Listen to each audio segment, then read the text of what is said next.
சரங்கு bro, Alanganallur ஜல்லிக்கட்டுல மாடு பிடிங்க. அடே, என்னோட உயிரை காவு வாங்காம விட மாட்டீங்க போலயே.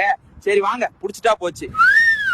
கைஸ், சந்தோஷ் கிட்ட ஓயோக்கு போகும்போது படிச்சு சொன்னேன், கண்டிஷன்ஸ் ஃபாலோ பண்ணுங்கடா, கண்டிஷன் ஃபாலோ பண்ணுங்கடான்னு.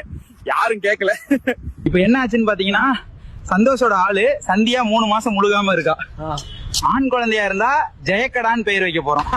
கைஸ், மாடு பிடிக்க போய் படாத இடத்துல பட்டு எனக்கு ஒண்ணுனா இந்த கமெண்ட் போட்டவன் தான் பொறுப்பு. அப்புறம் அமலா சஜி யாரு பாத்துக்குவா? காய்ஸ், இப்ப வர எங்க பார்த்தாலும் வடக்கன்ஸா இருக்கானுங்க. போற போக்க பார்த்தா மாடு பிடிக்க வடக்கன்ஸும் இறங்கிடுவாங்க போல. கைஸ், ஸ்கூல் காலேஜ் படிக்கும் போது எல்லா கேங்லயும் இப்படிதான் ஒருத்தர் இருப்பான். 4 மாடு பிடிச்சேன், 8 குத்து வாங்கியிருக்கேன், அது இதுன்னு உருட்டுறவன். அவனை டேக் பண்ணுங்க, டேக் பண்ணுங்க. காய்ஸ், மாடு பிடிப்பட்டது இனி நம்ம தான். காய்ஸ், ஏதாவது பொண்ணு இருந்தா கிரிட்டுன்னு டேக் பண்ணுங்க, குரு கல்யாணம் பண்ணி வச்சிடலாம். காய்ஸ், மாட்டை பிடிச்சாச்சு. நெக்ஸ்ட் என்ன பண்ணணும்னு கமெண்ட்ஸ்ல சொல்லுங்க. சும்மா நொறுக்கலாம், அப்படியே லைக் அண்ட் ஃபாலோ பண்ணிட்டு போங்க.